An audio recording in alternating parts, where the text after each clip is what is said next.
Hi, Jared. Sure, I think you summarized it quite well. Basically, TCAN, we offer this. We call it the Tea Exploration Kit, and then we launch it. Last year, we launched it 3 times a year because we're a bit lazy. We don't want to do a monthly subscription, and also because we feel like we don't want to push people to try to enjoy the tea within like a shorter period of time. That's why we feel like having it 3 times a year would be quite a good thing to do. So Okay. in the box, like you said, you don't get to choose what you're getting. Mm-hmm. It's like the chef's choice because we want people to get out of their comfort zone, to be tasting tea that they might not normally reach for. Mm. And we like throughout the year, we do get a lot of people telling us how surprised they are to be tasting a tea that they thought they didn't like or tasting a tea that they never really came across. So I think that's kind of what our mission is to help people, whether they're really into tea or they don't know anything about tea, Right. to start getting into tea. There's just gonna be a sound of steaming milk in the background for just one moment. um, and on that note, no, that's I again I love that idea of simplicity. I just want to say though, I'm running the sound and the video for JagaVision, and I'm not very good at it. And what I just did is one of my I think this mistake has happened a number of times now. I did not turn on my microphone, so the audience could hear you, but they couldn't hear me the entire time. So I just mimed the opening to the show. So, Oh so no. those watching, no, it was not your speakers, it was me, and I was trying. Claudia just explained, and this is Claudia, yes, a little bit about her company TCAN. So just as a re-summarization of my opening, you're watching episode 76. I have my guest Claudia joining me from TCAN. This is her second time joining us, and she was giving us a little bit more information about her company, where she's creates these tea boxes, and it's the fresh. It's basically the chef's choice Yeah. kind of concept that she was just detailing there. So again, very happy to have her on for the second time. I'm so sorry about that. I hate it when I do that. It's actually, embarrassingly enough, not the first time that I forgot to turn on my microphone. So, That's ah. okay. But Well, anyway, it's gonna be fun because we're gonna have like some awesome tea, right? that's the hope. But we actually started JagaSilk started as a matcha specialty company. So in 2005, we brought in some different Japanese teas. It was actually my wife who suggested we go simple because neither of us grew up in a tea background. She didn't come from a tea ceremony household or a tea farming background or anything like that. And neither of us were, part of a cafe growing up or anything like that. So it's been a lot of just learning and asking questions. And I think that's helped form our perspective. We have, the word, expert or specialist is quite a daunting word. And I don't even, I meet people who have been, their families have been growing tea for over 200 years, right? You meet these people and then you feel, okay, this person who's been immersed in this since they were born, and they're part of a company or a farm that's been in existence for hundreds of years. That feels more like an expert or a specialist, And we've been doing this for 16 years, and so that's long for a company to exist, but not like these 3-generation companies or 7-generation companies. So as an example, the Chasen artisan that we buy from, 25th generation. Yeah, it's mind-boggling to think about that. But I Right. actually have to disagree with you because through my conversation with you and also like from watching your content, I feel like your tea knowledge or your passion for tea is definitely much stronger. Like for example, for Chinese, as a Chinese, we are kind of almost seen as the tea, like a tea culture or like a that everybody in who's Chinese know about tea, Right. but we always thought that as well because from when we were young, we started drinking tea. But to be honest with you, like most of the people don't really know tea probably as much as you or many people who's passionate about it. So I feel like it's it's really not about how long or how much you're exposed to, but it's really about your passion. Sure, or And maybe it's from not being born into a tea culture. It's kind of like learning a new language. Sometimes Yeah. when you're learning a new language, you get introduced to grammar points and vocabulary and nuances that are Yes. very intuitive for the Mm. native speaker. And I think that can happen with tea culture. Like Yeah. when I spent almost 5 years in Japan, and Mm. I think that when I was there, it was just so interesting to see people just making sencha Mm. taste amazing without even trying. Like it was just because everything was set up for success. They Yeah. had these beautiful little kyusu teapots. They had their what they called their potto set at a particular temperature that was on all the time. They were drinking it in small pots, small cups. Since they drank it so often, the tea was always very fresh, you know. Mm. And so there was like, but you know, on that note, if you started to say, hey, why don't we make this Indian tea from the Darjeeling region, then suddenly things got a little clumsy. You know, how do I do that, right? Like, how do I, you know, what is the teapot that I use?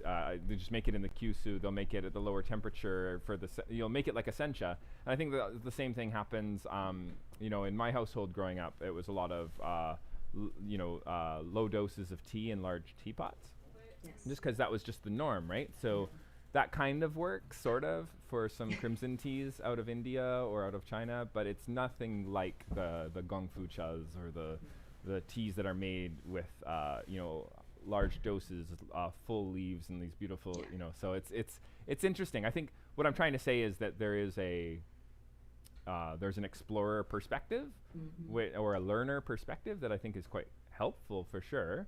But I think that I had Daniel on from the Chinese tea Yeah. shop, and I was like, you know, do you think the teapot, this little Yixing teapot, makes the tea taste better? And he said no to me. Isn't that interesting?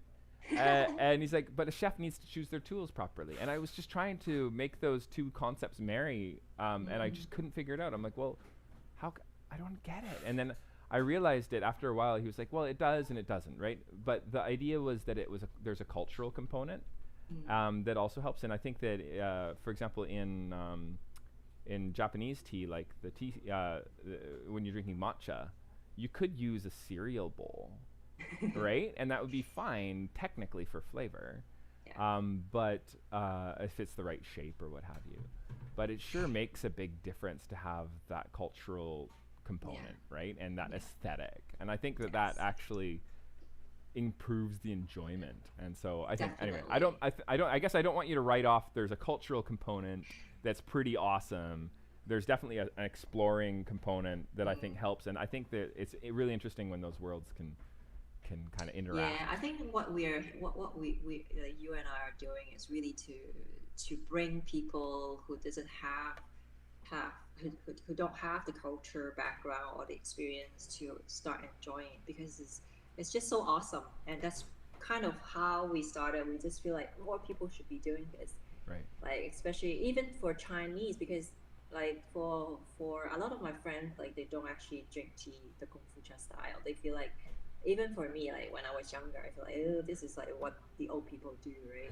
But once I actually tried it and understand the beauty of it, I was like, wow, this is like something so simple, Mm. yet it will elevate the whole the flavor, the Mm. whole experience, right? So yeah. It's true, and with I guess yeah, with matcha too. There's this idea of throwing it into a blender and being really, or No. and it's it is what it is, and that's fine. And there's also with loose tea again. Definitely our focus for many years has been on Japanese teas, and that's the other owner of JagaSilk is my wife Miu, and she's Japanese, and so I like to think of our company as sort of a marriage of these West Coast and Japanese cultures, which it literally is. But there's an interesting thing happening in Japan, which I think is connected to what you're saying in China. Is I think especially younger people, like if you're in a household where the average age or like the people operating the household are younger than 40, when they say, "Do you want tea?" It's become way more common now to just pull a plastic bottle of unsweetened tea out of the fridge and just Yeah. pour cups of tea, and to actually go and get out a kyusu, a little Japanese teapot, and to make a tea with full leaves and hot water is this sort of, it's becoming uncommon, which is really sad. Yeah. You know, because I think it's not that hard, and it's so beautiful when you do it. You know, so Yeah. And it tastes so much better and so much cheaper if you actually look at the cost. Like people have the feeling that loose leaf tea, high-end loose leaf tea is so expensive, but it's not, right? No. Because especially for kombucha, you can really steep it for many times. Yeah. And Yeah. so yes, let's keep telling everyone the that. tiny cups and all that Yes. stuff, right? It's Yes. so yeah, this Hongshin Tiguanyin is what I wanted to make today. I am so excited because Hongshin Terguin is actually not that common. No, right? I want to know how you find it. You know, we actually work with a farmer in Yellow Mountain, who's actually friends with Mr. Sai, and got us a bunch of samples. And we do a bunch of blind cuppings every Friday. So we taste hundreds of tea throughout the year, and we try to do it blind, and we keep sort of a quality control ledger going. And so the team is tasting, and this year we randomly chose 2 oolongs from him, and then there was this other farmer from Phoenix Mountain that's doing some really unusual teas. That out of all of them, just randomly, that's where we were really happy. And in the past, we've worked with her name's Vivi, really lovely tea farmer, mostly specializes in yellow teas, which are really uncommon, right? And I always want to get her yellow teas in, but it's never been as, I don't know, as exciting as I'd like it to be. But she's got a really good palate, and and she likes to geek out with some of her friends in the industry, and I like to go, okay, you know, like I always like with my Japanese teas, it's always direct from the farm. With my you know, Taiwanese teas, it's direct from the farm, and I want to do that with I do have that with there's a really cool young fellow. He was live on my show named Mr. Chen from Phoenix Mountain. We had him live from China on the show a few weeks ago. It was really cool, and we got to talk about what he's doing, and I'm really proud of that relationship. I think he's doing such a good job, and he experiments with different temperatures of the charcoal roast. He has 5 different danchong varieties growing in his estate or his garden, and we've been having a lot of fun with those teas. But with these what we call fresh oolongs, I haven't found the kind of relationship that I really want, which is this really direct connection. But part of the reason for that is, although I've gotten samples from farmers that I've reached out to, there's a component to what I want to do that involves it tasting good and having enough data. I really like the story. I really like to know, you know, how old are the trees, and you know, who farmed it, and what variety are they using, and what is kind of the concept behind the tea garden, and you know, having a little bit of I really like to. I understand that that's a process, learning that slowly over time, but. Anyway, the Hongshin is really uncommon these days, right? Normally, when you get a Tiguanyin, it's made with the Qingsheng variety, the green heart instead of the red heart, right? Yeah. And this is more of a traditional cultivar, but they've oxidized it in a very Taiwanese style, I think. So it is more of a fresh oolong. I hope that's okay with you, and not doesn't disappoint. I love all oolong. No, I love all oolong. So I'm actually really curious why they still chose to keep this to do it, because the reason why Qingxing is more popular is because it's definitely more easy to grow, and I understand that the yield is much higher than this red heart. And easier to wither into a really fragrant tea, right? But this farmer really likes this idea of using a classic cultivar. He thinks that the reason why Hongshin is not produced as nicely as Qingxin is mostly due to people getting too used to Qingxin. And when they oxidize Hongshin, the culture, the sort of the heritage of working with this leaf is gotten lost over time. And so you're not seeing people manipulate these leaves in a way that really shows the potentials, right? Exactly. Yes. So I think that there's an opportunity there for sure. Now I wanted to make this. I did test it out as just like an old school Gong Fu Cha, and I'm there for it if that's what you want to do. But I also have a style here that I do where I brew it in 180 mils, 6 grams. It's kind of, I guess, more of a Taiwanese style with this Chinese tea. We could try both ways. That would be interesting too. Do you want to do that? Do you want to try it with the Gong Fu Cha? And I always like to experience. Okay. Let me just quickly.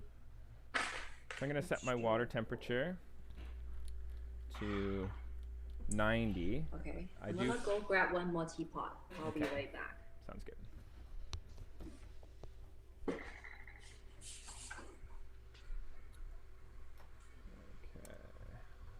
Then while Claudia's going grabbing her teapot, I'm just going to be getting some cups together. There is a lack of Guan. Claudia, back. hello. My Guan was not put where I don't think I put it away properly. I'm gonna quickly go and look in my sample cupboard. Do you want to tell the folks watching just a little bit about your experience with oolongs, and then I'll be right back, okay? Sure. I definitely like to talk about oolong because oolong is my favorite type of tea. The whole idea is because even though it's oolong, you can have very light oolong, which is oxidated in 20-30%, or a very dark oolong, which is 80-70%. So oolong can be very versatile. I was just saying that oolong it's my favorite tea, right? Because you can get a whole spectrum of very light oolong to very dark oolong. So basically, you're almost like drinking different tea. Totally. So that's if I'm left with just one tea type, oolong is the one I go for. You know, I've been telling people my favorite oolongs these days have been actually really high quality Wu Yi Mountain oolongs. That's my favorite. Yeah, just so into it. I love them when they're done really well. You know, like the amazing ones.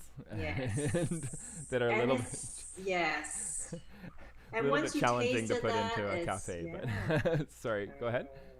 Yeah, once you tasted the really good one, it's hard to go back. It is. Yeah. Yes. So for this tea, I've suggested.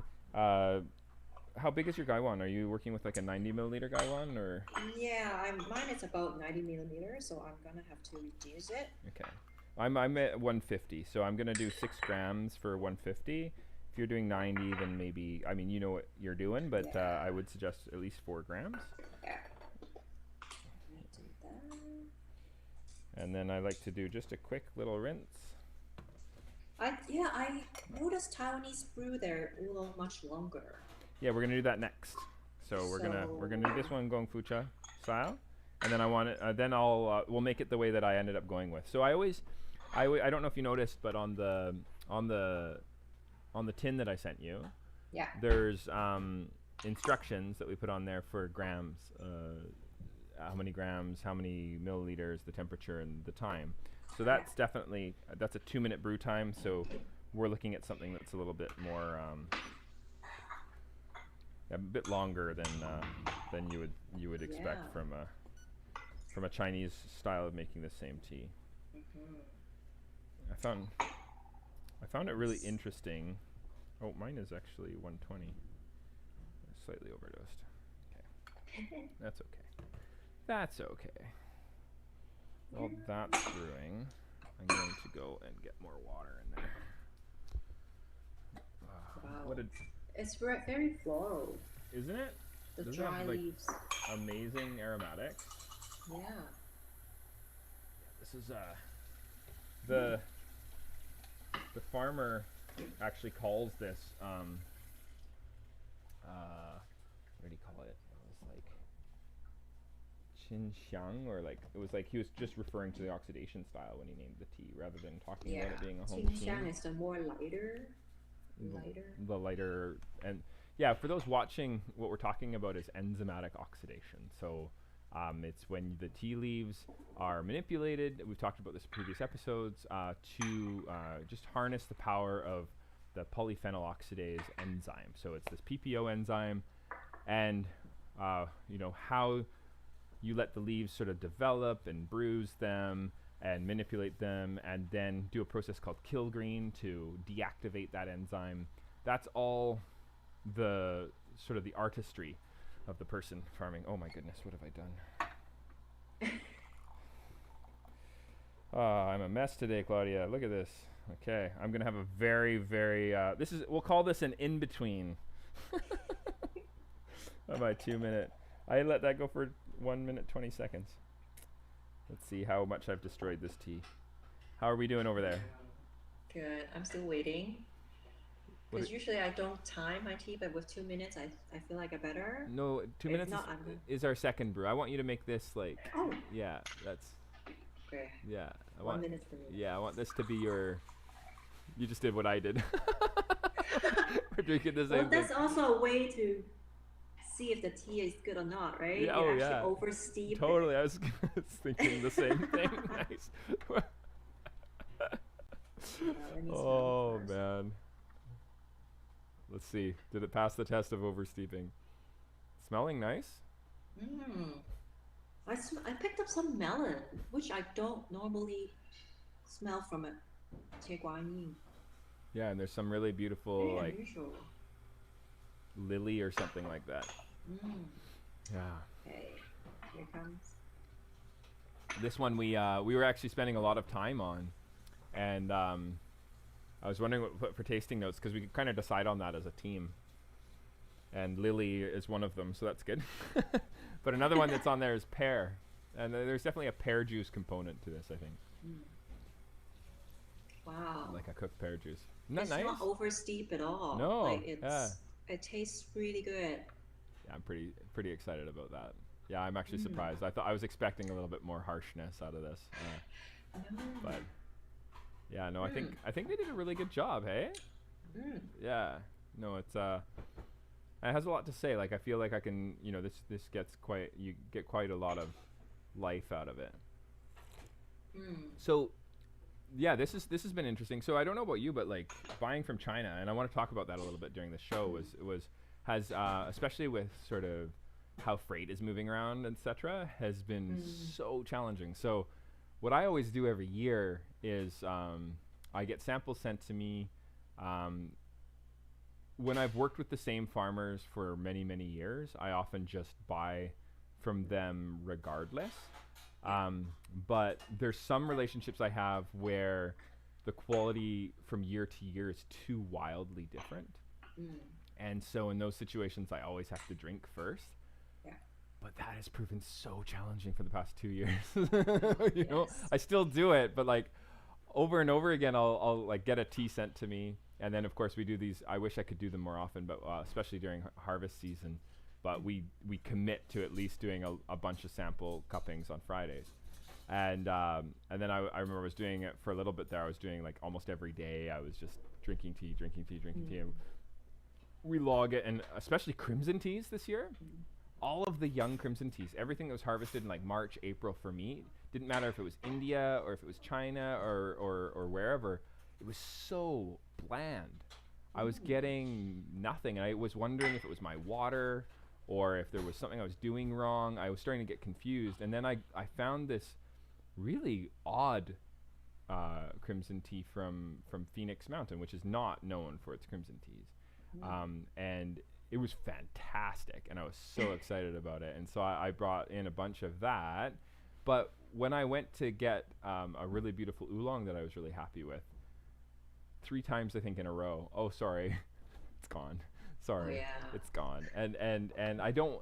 They know me well enough now that if they do that bait and switch strategy, it's gonna make me. Even if they give me a better tea than what they sent me as a sample, I get really excited about the one that I drank. Does that make sense? Yes. Yeah, and Because I think that's the whole idea of loose leaf tea, that we, because they can, like you said, they can change year after year, season after season. So when you spotted that batch mhm. you like, you want to have your hand on the exact one. Whether it's a better tea, it might still not be. Because I always tell a lot of my customers or my friends that like a tea that's expensive doesn't mean it's good. It Right. could be because it's very rare. It's hard, really, very hard to get, but it doesn't. It's all about personal preference, right? Yeah. So it's important when you find a tea that you like, load up on it Yeah, before it's right? gone. Well, and you know, Pedro from '05, right? Mm. He just like, I think I heard stories of him having to just like put it in his, basically buy it right there when he's there, because you just don't know Give what's it going to to happen, me. right? Yeah. So and then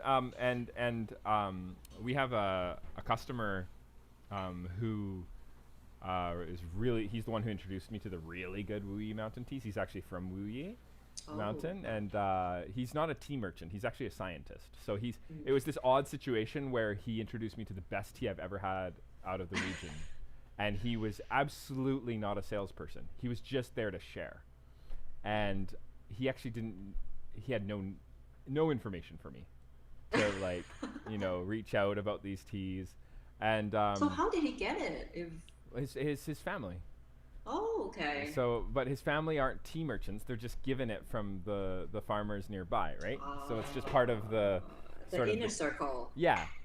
And so I was drinking these teas with this guy, and he was like, yeah, but if you do go, you know, you gotta see them open the bag, and then you gotta drink it from the bag that they opened, and then only buy that bag. Which is interesting. So I don't know. That's like Oh. pretty intense. Yeah.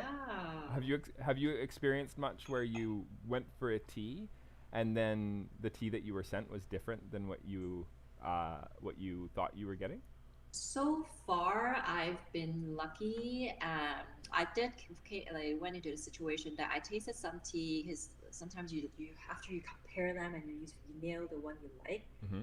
it's out.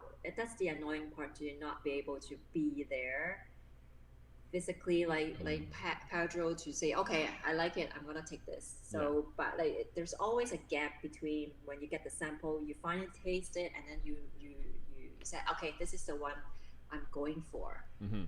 There are a chance that it's gone. But I'm so lucky I haven't been in a situation where I'm sent tea that seems to be different from what I committed to. How do you confirm it? That's been interesting for me, is like, Mm. do they just have a really, I guess once it gets to that point I don't really care, but I do. Which is, does it, if they're able to taste a different batch and they decide that it's close enough Mm. that they don't think I'll notice, and then they send it to me and I don't notice, then I guess it's a win-win, right? Yeah, Because maybe that's the case for me. Ma- I've may- been drinking from maybe, right? that. Maybe we're both just drinking very different teas than we think, and we just don't realize it. But you know, part of it, I think, is that part of it is also. I mean, one time I had this. I'm not sure if I'm pronouncing it right, but it's a biluochun. Oh, Biochun, yes. Yeah, and it was a beautiful biluochun. But I've realized that I don't really. I said this on previous episodes too. I don't really love the best tea, because Yeah. oftentimes I don't understand it because my palate's not Mm. quite there. So I end up liking number 2 or number 3 of a quality level that I'm sent. Say if they send me 6 different quality levels where they're Yeah. like, okay, and I love them. I always ask them to send me really bad tea. Because I really want to understand what is considered a low quality tea, so I can understand the context of what makes a good tea a good tea. Yeah. So I like new relationships, farmers. I say, hey, you know, send me some of your really cheap stuff, some of your really good stuff, and some of the stuff that you're super excited about, and then I want to kind of understand it. And I think it's, for a long time I just wasn't, again, I wasn't brewing it right. I was doing, you know, a little teapot like this, so 6-ounce teapot, and it was glass, and but it wasn't, I don't think it was small enough, and I think that I was not using enough leaves, and so I wasn't brewing the really good stuff the way that I should have been. And so it helped to have a little bit more leaf density with slightly older leaves that were harvested. And then I like it when the parched green teas, where I can taste a little bit of that toastiness. But I don't want it to be overpowering. I want it to be part of the flavor profile. You know, but like in Japan, Kyoto and the South toast their tea a little bit. where you can taste it, it's like a nuttiness. Yes. It's not like roasty, it's just nutty. Mm. Whereas in Kyoto, they're like, no, don't No. do that. They want it to be floral. But the Mm. people in the south call the Kyotoans' teas very grassy. And the Kyotoans say that the south ruins the aromatics of their tea. So they kind of Battle yeah, right. between- So, but anyway, the Buluchin that I really liked was a little bit toasty, like a little bit Yeah. nutty. But the stuff I was sent wasn't that at all. And she said, It's very aromatic. yeah, and the farmer said to me that they were just they ran out of the other stuff, so they sent me the more expensive stuff for the lower price. But I was actually like, No. well, I didn't like it as Yeah. much, so. Yeah. Yeah, I was actually curious though. Your opinion, like I was really this tea stood out to me. Like I was drinking a whole bunch of Wulongs, and when the fragrance on this tea is the first thing that just kind of like, and sometimes you get a good fragrance, but you don't get a good texture, or it's a very lackluster Yeah, you do flavor. have that texture for this tea. I really like it. Yeah? Even though I would argue that like some of the older or more traditional tea drinker would consider this not an authentic Tigwan. Chinese oolong. Right. Like you said, it's more like a Taiwanese style, definitely. The Yeah. Qingxiang, more of the fragrance, because for Tie Guan Yin, they like to have a little bit more Oxidation. char to it almost. So, but it's down to personal preference. Like for me, I actually like, depends on the season. I actually like all kinds of oolong, so I don't have any problem like having an aromatic one or Feels a like very- a very summer oolong though, doesn't it? exactly. Yes. So maybe I'm But like releasing you it out of season. Yeah, but I'm a little bit like you when it comes to, for example, I don't like going for the most expensive tea because I feel like that's not necessarily the indicator of it would be a tea that I like. Right. Especially when it comes to white tea, people are like, "Oh my god, I only drink silver needles." Right. I actually don't like silver needle. I don't hate it, Right. but I feel like a show mei, Mhm. it's an aged show mei. It's definitely tastes more complex and more bite to it, which I enjoy from a tea. Yeah. Right? Same. Like a Longjing is always a good example for me because I get, I feel like a lot of the price that goes into a Longjing is very much based on its geography. How close is it to Shihu? Yeah. And, was it pre-Qingming or not? And, and it's so like wrapped up in this calendar date. Sort of reminds me of selections coming out of India where it's, you could get a Nepalese tea and they're so fixated on the dates there that they can't sell their first flushes as first flushes because Nepal produces teas much later than Darjeeling because they're a higher elevation. So their first flushes are sold as second flushes. And I kind of find that a little bit sad because, they just feel that they have to do that because they're hitting some sort of preordained calendar mark, or it's like Beaujolais Nouveau for wine, it's like the fastest you can get that red wine, the better, but that doesn't mean it's good. Yeah. Like if you hurry up a fermentation and you release something before it's ready in wine, it's just... It's not doing it any good. Exactly. That's kind of what we were telling our customer. For our last kit, we have this tea called the Rujiao, which is like the sunshine green tea, which is in Shandong. So it's actually much more up north. Okay. So it's actually harvest after Qingming, which because of the colder weather. But a lot of the tea farmer there was kind of being forced to shield, like to cover their tea to speed up the harvesting.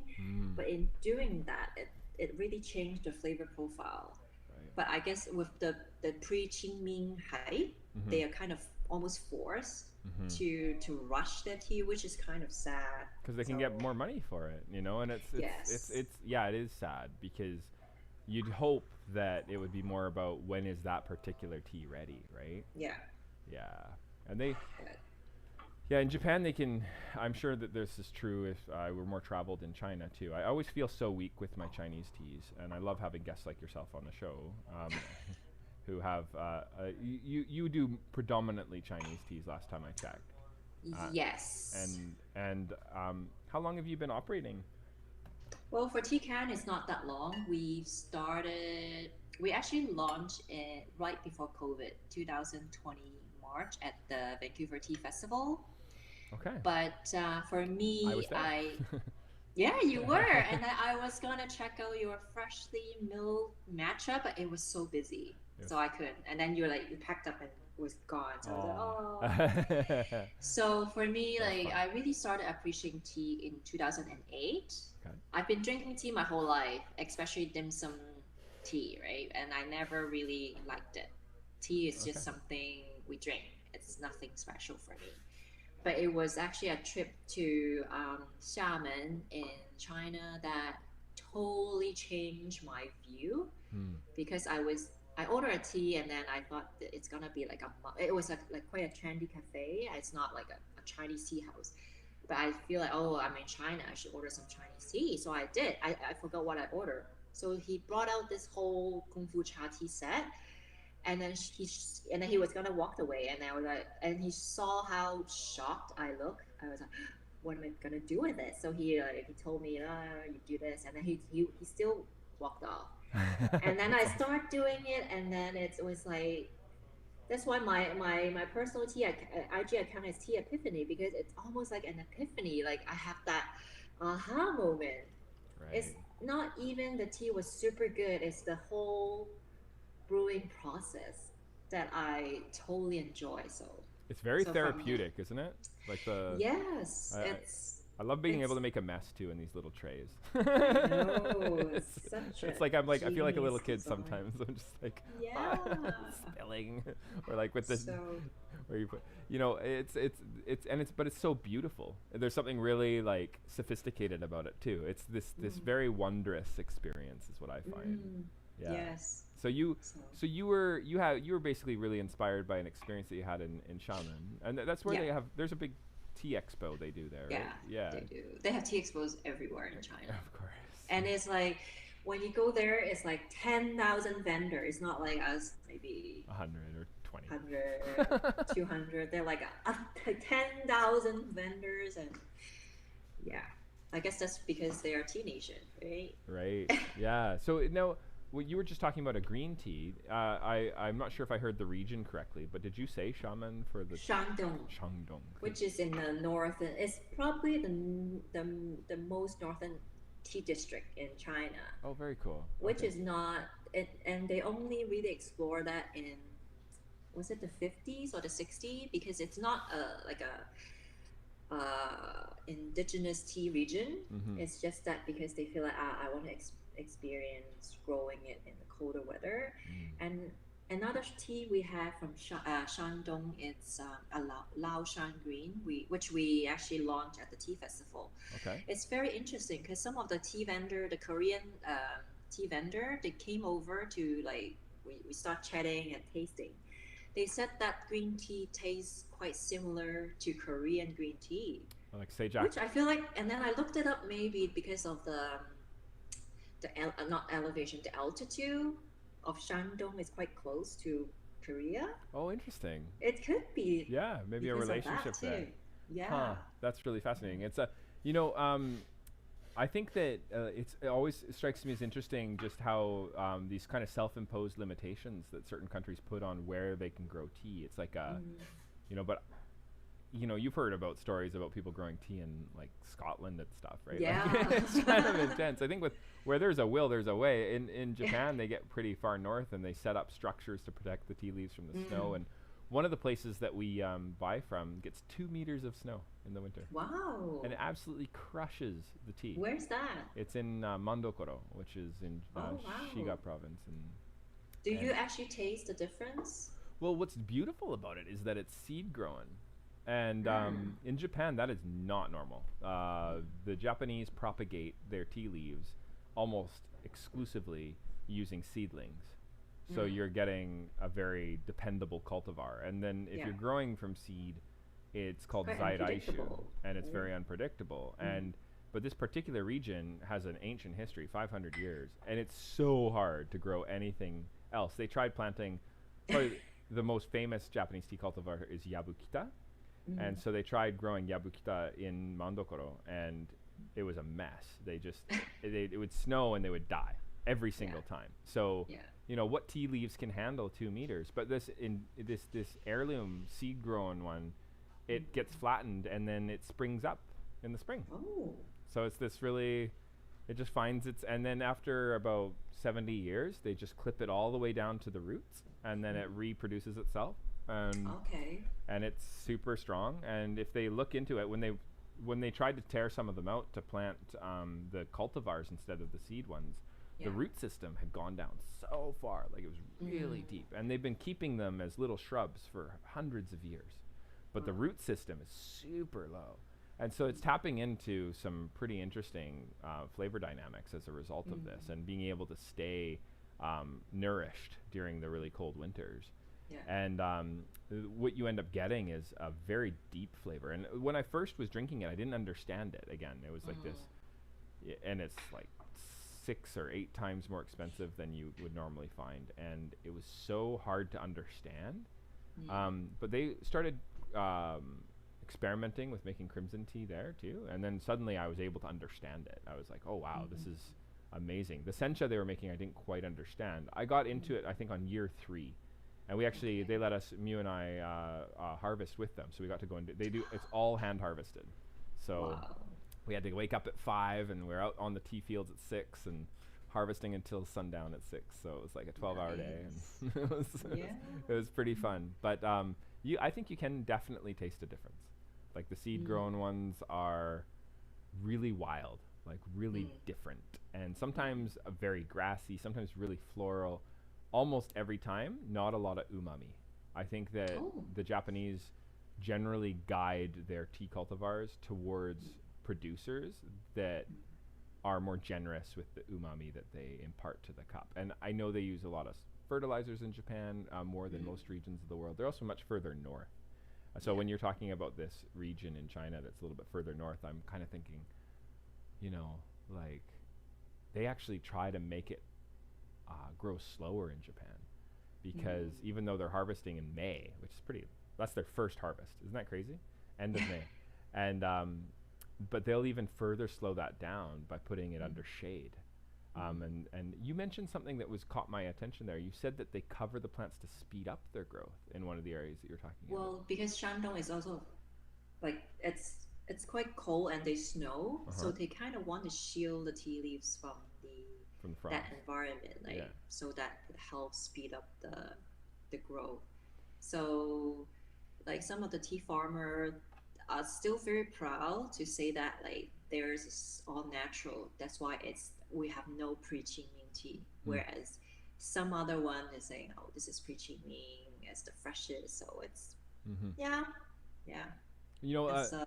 what about frost? They talk a lot about frost in Japan. That first frost, if you get the young leaves growing and then the frost kills them, then the second batch of leaves that come up has nowhere near the complexity of flavor. Do they just grow on mountainsides and make sure that the frost fall is just not going to happen, or what's the strategy there? Well, I feel like I talked to a few of them. They all have different, like different tea farmers have different strategy. Some would actually protect them during the frost and then remove it after. Some actually let the nature does its own thing. So I feel like the flavor, I don't know whether it's the frost, like to frost or not to frost have the difference, but it's different tea farmer, definitely their crops and their products are different. But I almost assumed that it was the processing. I didn't really think, whether because it's the growing condition. Maybe I should look into that. Yeah, it'd be interesting, because like it's interesting that they do covers in Japan to slow it down and make it have more flavor development.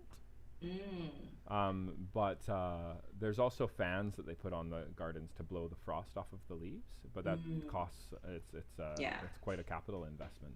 So if they want to keep the capital investment at a minimum, they drop it down. Oh, Sister Speak has joined us. Hello. How's it going? Good. How are you? Welcome to the show. We have Claudia joining us from TCAN today. Hi, Claudia. Hi. And this is How's it going? Sherri Anne from Sister Speak. You've met her before, right? Was we had tea last time. When she was having tea outside. Nice. Do you remember the session we did with white tea, Sherri Anne? Oh yes, I do. Yeah, Claudia was really informative on that process. And so today we were when we ended that session, we talked about getting together again and having one of the JagaSilk teas. Yes. Oh, cool. And so this is sort of the other side of the teeter-totter, I guess. I don't know. Perfect. Yeah, I'm really enjoying this Hongxing Jieguanyin. It's not very common to have, so Yeah. very nice. Unusual. Do you tea have your cultivar. tea, Sherri Anne? Pardon me? You have your tea brewed yet? I was just about to work on it. I had a little bit of trouble getting in today for some Oh reason. no! Yeah. Oh, you're we're echoing. Do you want to? Oh, sorry. Yeah, no. I'm so sorry to interrupt anything No, here. no, no. It's all good. No, no. It No. figured itself out. It seems like the echo went away. Oh, good. So yeah, we're just making the Hongshin Tiguanyin. I don't know if you want to bring your water to a boil, but we're using 90-degree centigrade water. So I did that. I just don't have a strainer. I lost it during travel, so all I've got is you know, neither of us are using strainers. You just need the lid. No, And yeah. you just hold the tea leaves back. Oh, because it's big enough. Yeah. Well, also, you know, the style of tea making. This is an interesting question. Claudia, what are your thoughts on sediment? I don't mind. Right? It doesn't. It seems to be a big deal though. Like when I'm buying from Chinese tea producers, they sometimes get really worried about sediment, or if I'm serving tea to sort of a tea enthusiast, they kind of can judge the quality of a tea by the amount of sediment. Whereas in Japan, it's normal. It's a part of the cup. It's you don't want to have way too much, but having some sediment in there is not as big of a deal. Do you Yeah, find that well- some of your tea enthusiast clientele is Actually, concerned? no. My tea enthusiasts are very easygoing. Good. Okay. No judgment And there. I also What find is that this like, the less tool we use, the easier. And it's normal to have some sediment. Not normal if you have a lot. Yeah, there's a little bit in here. Hey, it's not a super clean cup, but it's Yeah. decently clean. Yeah. Mm. Okay, so yeah, you just need a lid there, Sherri Anne, and you can hold it back. So Okay. for those watching, Yeah. Sister Speak was just performing, opened for Air Supply, quite a Woo!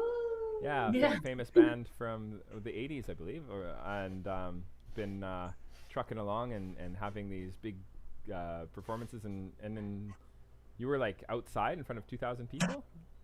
Yeah, it was an outdoor venue, which was really fun, and yeah, I was really grateful it was outdoors because there were a lot of people. It's definitely the biggest stage I've been on since the Great Shift.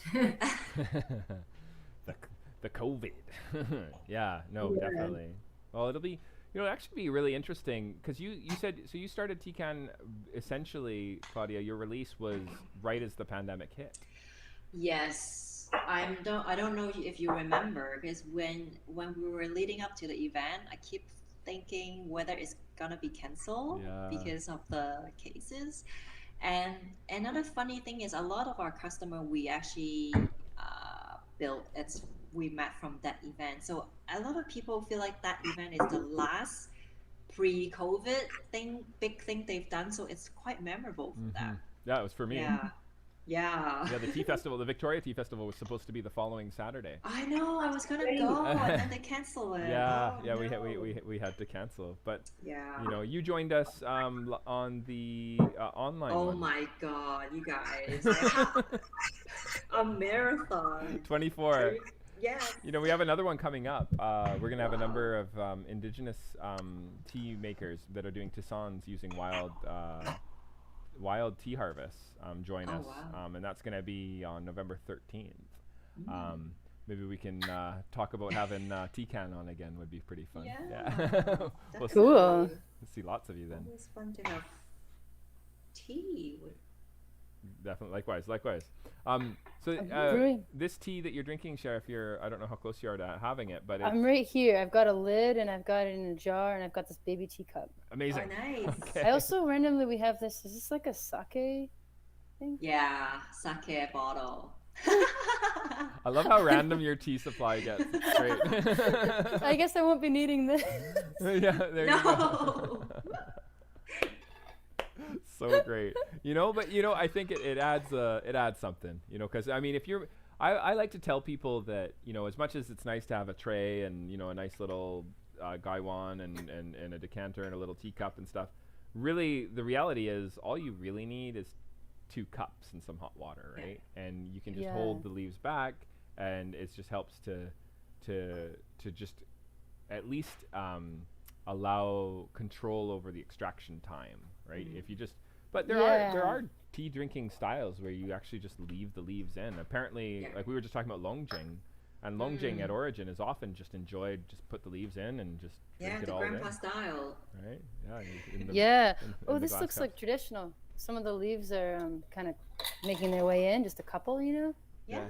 It works. It works. It's gonna be good. Cheers. Cheers. Cheers, Prost, Prost. Kampai. Mm. This is really good. It's quite strong. I brewed it. Is it okay to put it in the sake cup? Yeah. I think so. Yeah. So what was your ratio? Do you even have your scale, or you just wing it today? No, I had to guess. Normally, I'm way more on point with this. all good. I one didn't bring the scale. Yeah. I need to get one. Okay. And 2, I just lost that amazing strainer yesterday in the car at the very end of this. I think I traveled 30 hours in the span of 3 days Okay. Wow.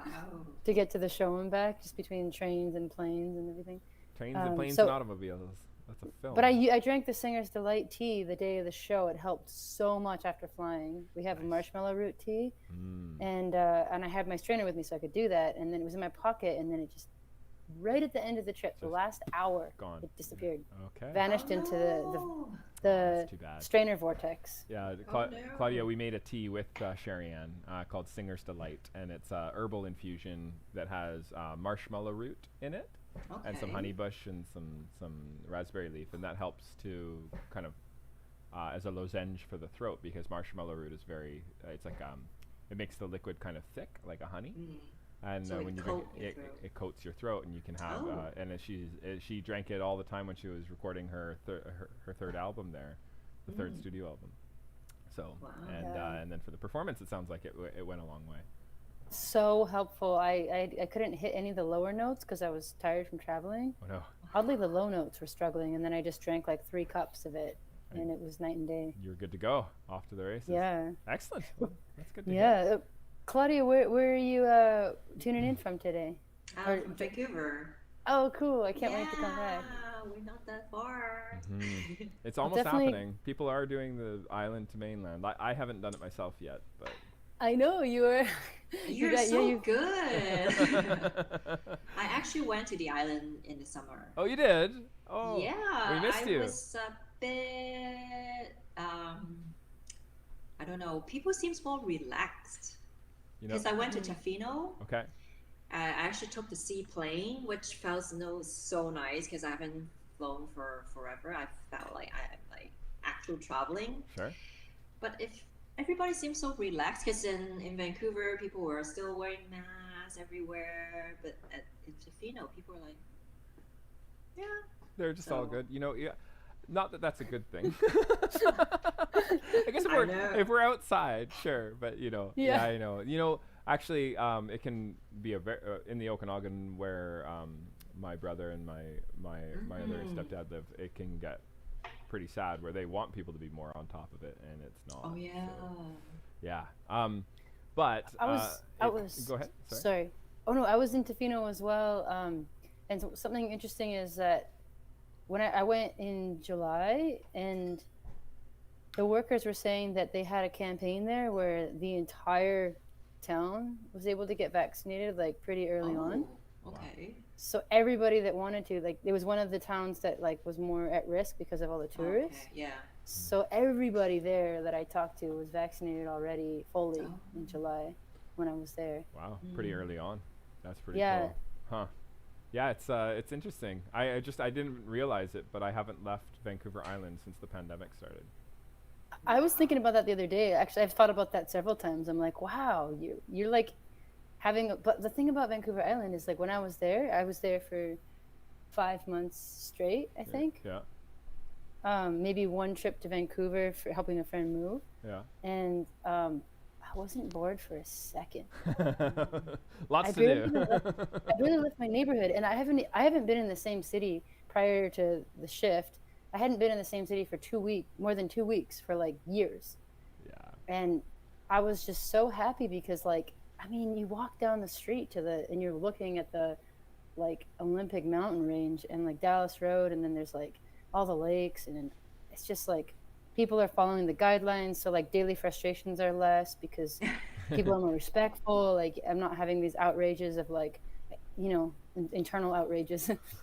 Right. It's just like it was just like a life was pretty normal in a lot of ways, Yeah, and, yeah. yeah. And it feels safe, I guess. Yeah, I'm kind of looking at it though, and trying to see what could happen in terms of doing a little bit of travel. But I think the furthest we've gone actually is we went to a little sort of lakeside community in the middle of nowhere recently, Nitnat. It was fantastic. Yeah. I wanna make the second pod here, but what I would love you to do, Claudia, if you don't mind, is make it with the settings on the tin and see if what you think. I'm curious your thoughts. Okay. It's 90 degrees centigrade. We're doing 6 grams, 180 mils. Does your teapot hold 180 mils? Because we can lower the dose if it's a smaller teapot. Yeah, I have to lower the dose for sure. What is the total volume that fits in your teapot if you were to weigh it on a scale? This one, it's 120. 120. Okay, so why don't you put in 4 grams then? So a little bit of a lower dose than Gong Fucha style. But preheat the teapot if you could, because we're just gonna go all in. We're not gonna do a rinse. Yeah. I actually don't rinse my tea, and except it's pour. Oh yeah? Do you always rinse your tea? It depends on the tea. I suggested we rinse today, just on a whim. I often rinse my my Phoenix Mountain Wulongs. Okay. I find that the ones that I'm getting anyways seem to taste a little bit nicer if I do that. They're perhaps not as, I don't know, I'm pretty happy with the quality, but maybe they're not like the best out there. And so it helps to clean off a little bit of the sediment we were talking about just now. And then what I do is I preheat the teapot, and I fill it on a scale. I put actually the teapot on a scale, and I set a timer before I go for 2 minutes, and then I actually weigh the water. Wow. And you're then like doing a pour over there. Yeah, and I just pour right on the tea. So you would put 4 grams, and you would weigh 120 grams. And I'm gonna weigh 180 grams onto mine. Maybe I should weigh it just to be sure. And before the water hits the tea, though, make sure you have your timer set for 2 minutes, so you can, the moment that the water hits the tea, you can press go on the timer. Yeah. Okay. So Sherri Anne, we made a Gong Fucha style, like that, the very strong style. We actually went a little bit long, both of us by accident. Oh, But, okay. but Then I joined you. yeah, but then it worked out. We were able to. It didn't taste flawed. I think it was a sign of a really yummy tea that over extraction didn't make it go weird, I guess. Yeah, it was delicious. I was so curious what the little bubbles are. Lots of people say different things. Some people talk about it being an example of it just being fresh with proteins and stuff. Nitrogen getting released into the water a bit. I've heard negative comments, like it's a sign that the tea has been, manipulated too much with unnatural interactions with fertilizers, etc. And then there's people that just say that it's the tea style.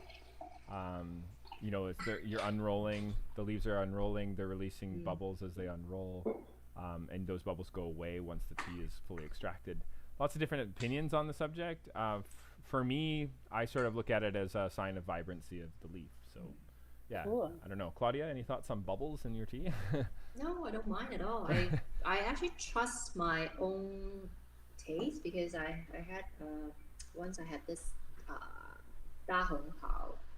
It actually leaves a very nasty tingling feeling on the tongue. Oh no. Okay. So I feel like that's a sign showing that it might have a lot of like fertilizer or a lot of some unwanted things. So I don't mind a bubble as long as it tastes good. Yeah, fair. Yeah, it seems to be it, hey? Yeah. Yeah. If it's if it tastes good and it feels good, right? So yep. So and this golden drop. You gonna do a second steep there, Sherri? Yeah, I was just realizing I should put it back into my sake cup. So the tea lid, do you have any tricks so that you don't spill it everywhere when you're pouring it, like with the lid? Like, Do it more, and then you will be good at it. Experience, she says. Perfect. Oh, you're right. Ow, I only burned myself careful. a little bit. I have the water probably a little too hot still, hey? If I also like to hold the side rims of the cup, because then there's less water contact. And This part? Yeah. I think it's hard because for example, for a guy one like this, it's kind of, let me just empty the tea first. I think I'm going to try with a spoon. What do you think? Yeah, you could hold it back with something else. But I think that what I would do is, what I think Claudia was trying to explain there is that the rim of the Guan helps to protect your fingers when you're pouring, so it doesn't actually come in contact with the water. That's what we both have here. So oh, nice. So that is what we're talking about. I need to get one of those. Yeah, and then you should. Yeah, it's just really simple. Yeah. Because there's set that you can actually stack up, so that if you're traveling, it's just like a size of an apple. Yeah. Do either of you sell those? I think Claudia Yes, does. we do, but I'm not trying to sell it to you. I'm not trying to sell you. No, when I come to Vancouver, maybe I can come so to your... it's actually packed up like this with a little case. That's amazing. And then you have like a Guan, a fair cup, and 3 teacups. What time are you open till? I'll be there on December 14th. Just message me. Yeah, definitely. Yeah. Oh. Hopefully, because we don't normally sell teaware. It's not what we do, but we brought in a bunch of Guan sets so that people can start getting a little bit more, not serious, but because I just find Guan is the easiest way of brewing. Right. Not even with like, if a teapot is actually too many things happening, like Guan is just so easy. It would be nice for travel. Yeah. Personally, I like this tea way better out of the Guan. So I just made it this way, which is on our package. But my preference is to drink it stronger. And we did a bunch of blind cuppings again after this, and we were drinking it amongst the team. And in the end, though, especially if you drink it a whole bunch of times, there was a general consensus that this style, this Taiwanese style, was the preference. But I wonder if it would have been better if I drank it the other way, if we made it the weaker way first and then had the stronger way second. Because we may have prepared our palate for something really strong, and then we went into it and it tastes weaker than I remember it. But yeah. Yeah, I actually prefer the over steep one. Yeah, it was really good, right? This one tastes a little bit underwhelming, a bit. I agree. It's still very nice though, but it's just because, like, maybe like you said, we had the stronger. Yeah. So I would, if I was going to brew this again, I'd probably brew less water and go down by 75%. But I think that's kind of the joy of this this process too. I always say to people that when they get a new tea, generally the first cup is going to be the worst. Because you got to learn it, right? And I think I should give credit where credit is due. I know I heard that somewhere. So whoever told me that, I'm sorry for presenting it as my own information. But I really agree with that perspective, because I think that once you learn a tea and you sort of understand what you like about it, it's also, if you make it exactly like they made it at origin, it's still going to taste different because different water, right? Yeah.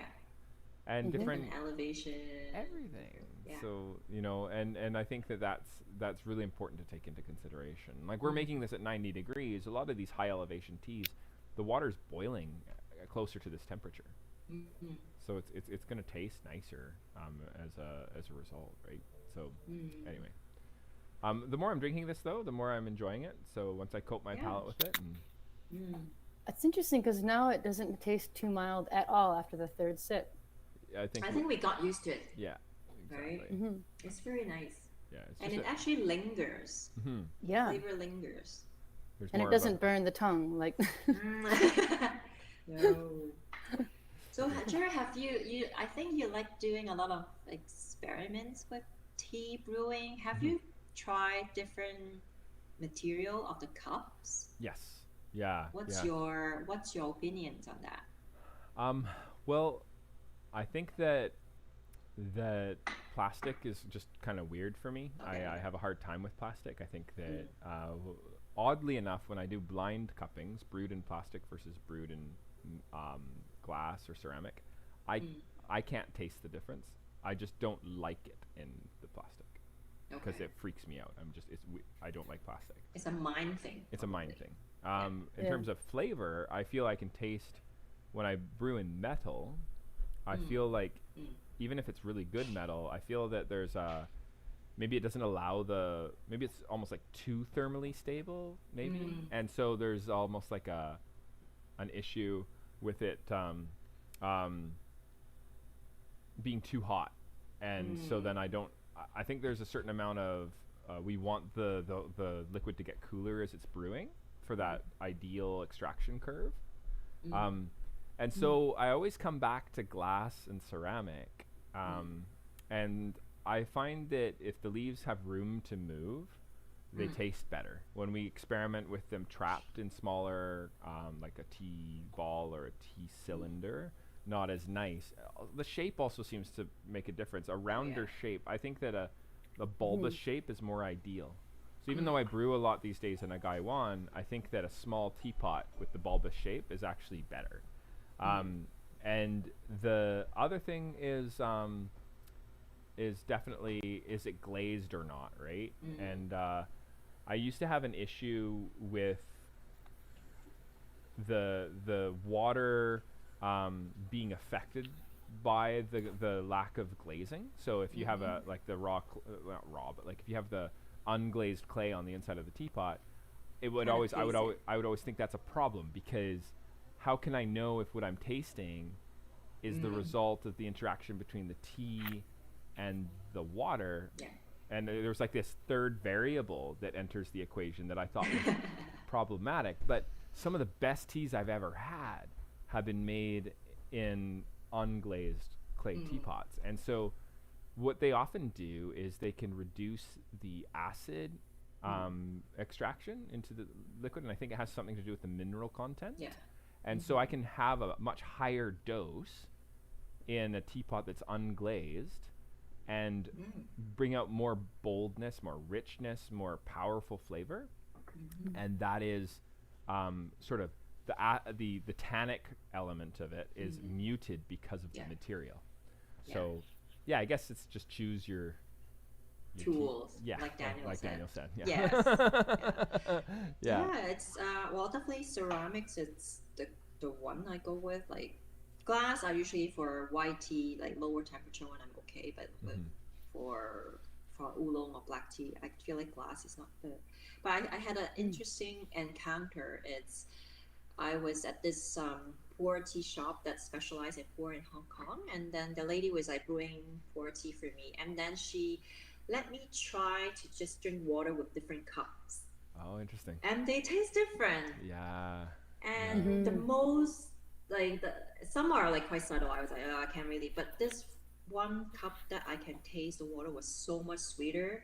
And then she later on said that because this cup, it's like a vintage from hundreds years ago, so that the clay content is different, so it kind of alter the taste. I was like, wow, it's. We have a Japanese teapot, a kyusu, where that was like all of the information in this was talking just about how the clay makes the cup sweeter. So exactly like you're talking about. Oh yeah. Which is interesting. And they were just, I think I'm going to do that though. I like that idea of just steeping water. Right? And then tasting. Then you know the variable, it's from the cup or not. Yeah, I right? really like that. And they talk about in coffee, drinking traditionally out of silver cups, and how the silver will change the way that the molecules kind of hang out in the cup, and you go to drink it and it's going to have a different flavor, So it's kind of fun. Yeah, that's interesting. Yeah, that's very, very cool. I really want to do that experiment now. Yeah. I always end up going back to glass and ceramic, though, because they feel so neutral to me. Yes. But Sherri Anne, sorry, you were saying something. Oh, no, I'm sorry. I was just thinking about, I've done that with water a lot, like just cold water. Right. And And experimenting. I definitely, Yeah, I mean, sometimes I'm at a restaurant. One of the most difficult things I find is to ask for water in a glass cup. Right.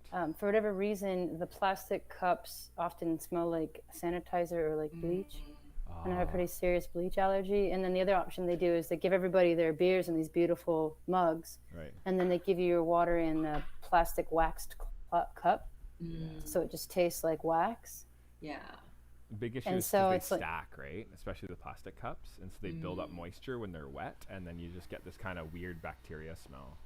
mm. yeah, and it's just really unpleasant. So I feel like sometimes when I'm out, I feel really annoying because I'm just, but it's like, I feel, it's like, hey, could I please get a glass of water like in a glass cup? Like, Right. like I don't always say that, but like I Yeah, you can want to. taste it.